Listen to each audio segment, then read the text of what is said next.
Hello， 各位好，我是 Revision Lab 修整所的阿修，歡迎來到我的頻道。如果你是第一次看我們影片，記得先點擊下方訂閱按鈕，再打開旁邊小鈴鐺，這樣每次有新影片，你都會第一時間收到通知。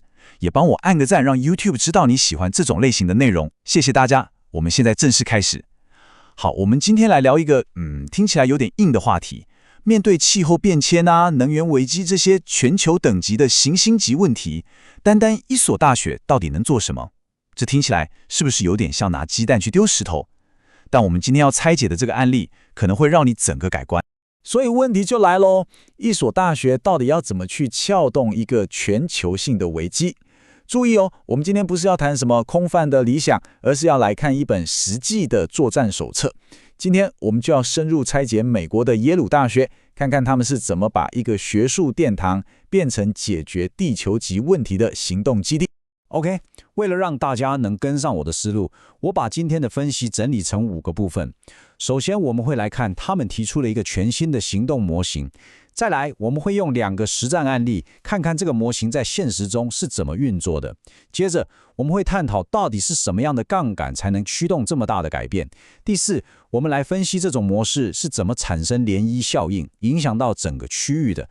最後，我會幫你提煉出最重要的幾個關鍵心法。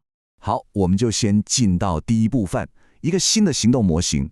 這裡的重點是，耶魯的策略並不是多開一個系或成立一個辦公室這麼簡單，這是一種從根本上就不一樣的玩法。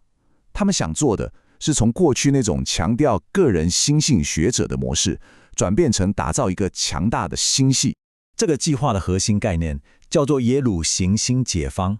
最關鍵的一點，它不是一個傳統的辦公室或專案，它是一個以社群為基礎的制度模型。這什麼意思？就是說，它的目標是把學校裡的教授、職員、學生、校友，甚至外面的合作夥伴，全部都串聯在一起，形成一個共同解決問題的生態系。它的力量來源就是這個社群。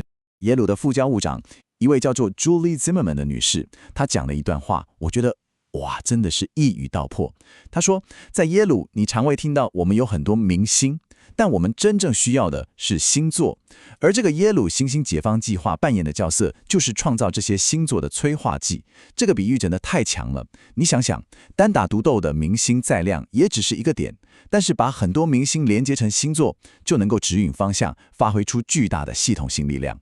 這就是整個策略的靈魂所在。好，理論講完了，接下來我們來看點實際的。我們進入第2部分，看看這個協作模型在現實世界中到底是怎麼運作的。我會用2個非常具體的案例，讓你看到他們如何把理論變成行動。第一個案例是一個地熱發電計劃，這是一個超大型的基礎建設計劃，它的目標是要為一個超過60萬平方英尺，換算一下，大概是56000平方公尺，差不多是10幾個足球場那麼大的新研究園區，提供乾淨的能源。這可不是在屋頂上蓋幾片太陽能板那麼簡單，這是在挑戰一個高投入、高風險的能源基礎建設。那這個星座是怎麼組成的呢？我們可以從3個關鍵角色來看。首先，耶魯大學自己扮演的是先行者。他們利用學校這種機構可以做長期規劃的優勢，去承擔私人企業不願意冒的初期風險，來證明這個技術是可行的。再來，康乃狄克州政府扮演規則制定者，他們負責提供政策上的支持，還有規劃整個勞動力的策略。最後，當然不能少了民間企業，像 Brightcore 這家公司，他們就是執行者，負責提供技術，還有培訓專業的技術工人。你看，3方各司其職，但目標一致，這就是一個成功的星座。這樣一合作帶來的好處就是多方面的，它不只降低了大學長期的能源成本，更重要的是，它創造了一條全新的綠領工作管道，而且這個計劃本身就變成一個活生生的示範，可以吸引未來的私人投資進來。同時，它也為整個地區培養了一批擁有新技能的勞動力。這個影響力早就遠遠超出一所大學的圍牆了。好，我們再快速看第2個例子啊，這個也很有意思，是關於再生木材產業的計劃。這個計劃的目標是透過合作來振興整個地區的大型木材產業鏈。在這個案子裡，耶魯市政府和州政府3方合作，一次瞄準了3個關鍵目標。第一，創造就業機會，從林業到後端的製造業都有。第二，解決可負擔住房的問題，因為大型木材建築的成本可能更低。第三，推廣永續的建築工法。你看，這又是一個典型的新作模式，透過跨界合作，一次同時解決了經濟、社會和環境3大問題。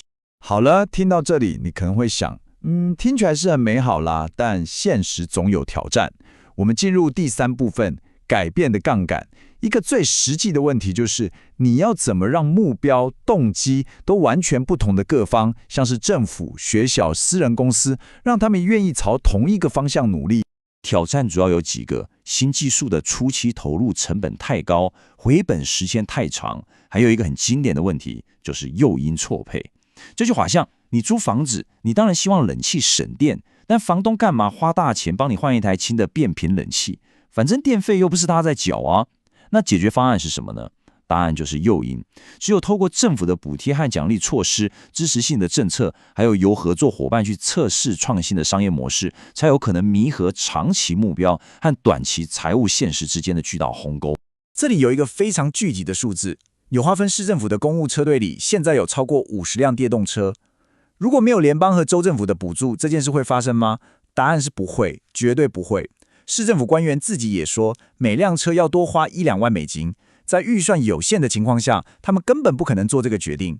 這個例子就清楚地告訴我們，金錢誘因是推動新技術普及最關鍵的臨門一腳。好，當這些合作案一個一個成功之後，會發生什麼事？我們進入第4部分，漣漪效應。我們先要把鏡頭拉遠一點，從更大的格局來看，當你成功打造了這些協作生態系之後，它會如何從一個校園裡的計劃擴散成整個區域的轉型？最終的目標從來就不只是讓校園自己變得更永續而已，它真正的價值在於成為一個催化劑，去轉變整個區域的經濟和社群。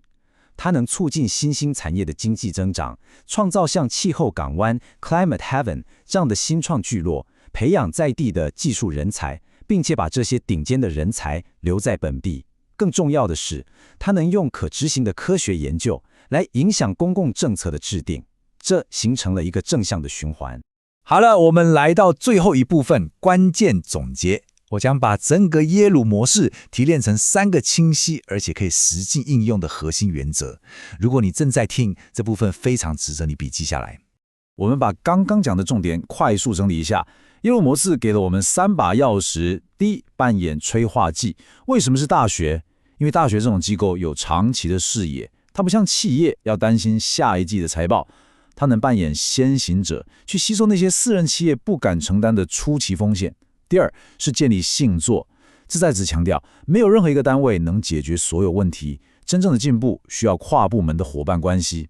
第三，要善用槓桿，政策和財務支持是校準所有合作夥伴，並且驅動私人投資進場的關鍵。沒有誘因，再好的理想都只是空談。所以，這也引發了最後一個值得我們深思的問題。不管你現在在哪個組織，你的組織可以幫忙建立一個什麼樣的新作呢？這個問題就留給大家思考了。